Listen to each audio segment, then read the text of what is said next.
Here's a simple demonstration of a couple of borders that you could utilize around your quilts that are very easy. They easy to do, but they look they look difficult and finished when you're. So first one I want to demonstrate is a flying geese, which I used in this border, and I spaced it out every so often, and I'll show it to you in a while.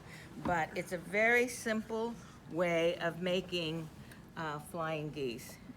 So you take, again, what I did, a 2.5-inch strip. You have to measure to make sure that you get it right. It's a 2.5-inch strip with a 4-inch rectangle. Fold it in half. Place the fold on the top. Okay. Fold it over. So, again, you have your fold up on top, right here, about a quarter of an inch down. You sew the seam down, you open it up, and you have a flying geese, right? Fairly easy to do. And of course, when you can stack them to make your border. In the instance of this one, what I did, I kind of created, because I wanted some movement in mine, right?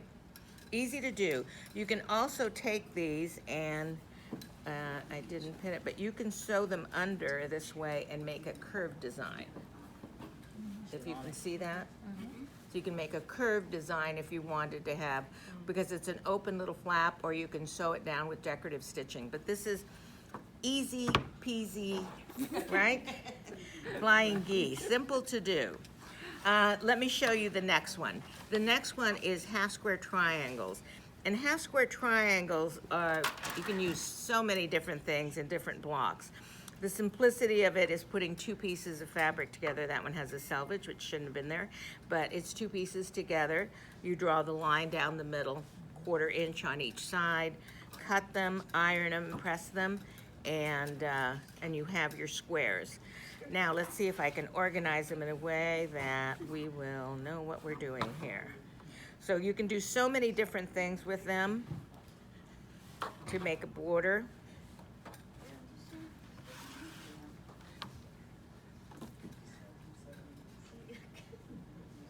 Right? So now again, you just continue with, and you can make them again any size, and you can see how you just would continue to make your border. Is that correct? No? No? Is that correct? Yeah. Yes. All right. So you could see how easy, except for me, you could see how easy you could do this, and you could do it either side. And again, you could use different fabric on top, so you would have 3 colors if you wanted. But again, it just makes for a very, and these are half square triangles. Keep in mind, half square triangles can do all kinds of other things. You can turn these triangles around and start making it a V all the way down. So again, easy half square triangles that look a little difficult, and they're not. All right, on the, I don't know how many of you've done Delectable Mountain block at all. Again, a very simple block that can get confusing, as I'm sure I am going to be. But let me show you. You take, again, it's the same feature. These are 8-inch squares or 8.5-inch squares. You put the 2 pieces together and sew them. But the difference is, once you get to this point, you don't sew these lines. You're going to create, let me see if I can do this correctly. This is the original block.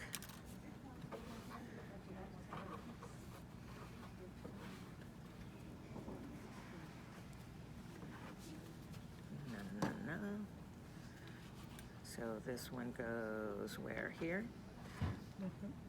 Did I lose a no. No?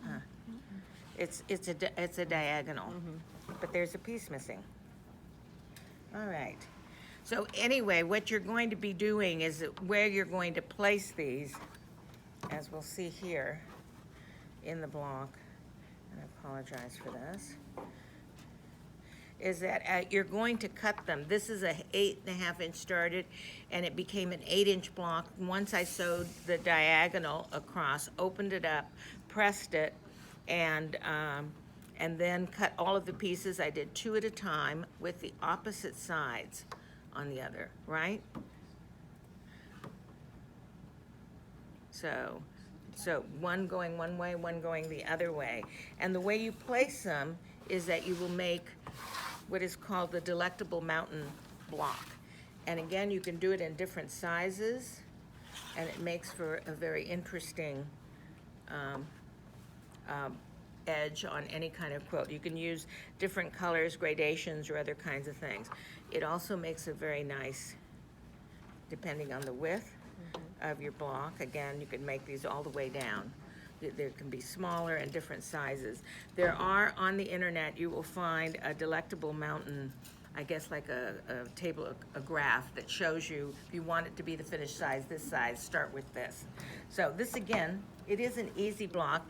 The confusion will come as to where you place these, but if you think about it, what you're doing is placing these in the opposite ends.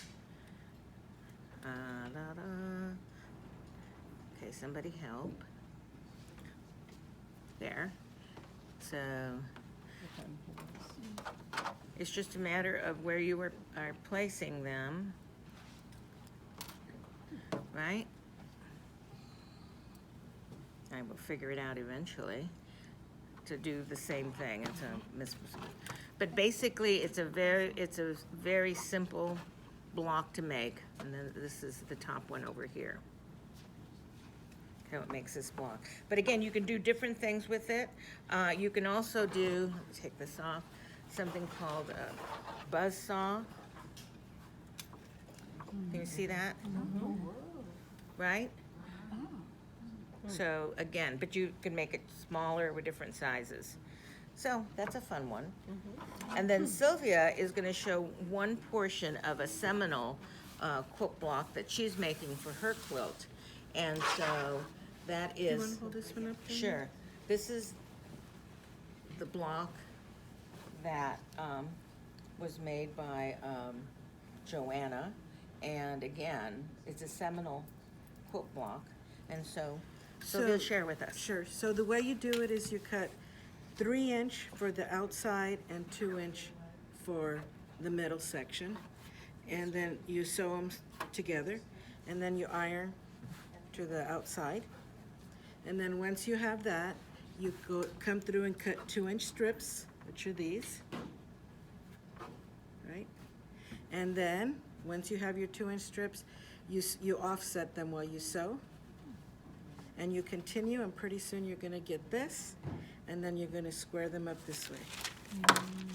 You can see how you would square that up, and that would make it. That creates your border. So it's 3, 2, 3, and then you cut them 2 inch. And there's all different kinds of ways. The seminal quilt blocks, and there's a lot of them on the internet we're going to show you.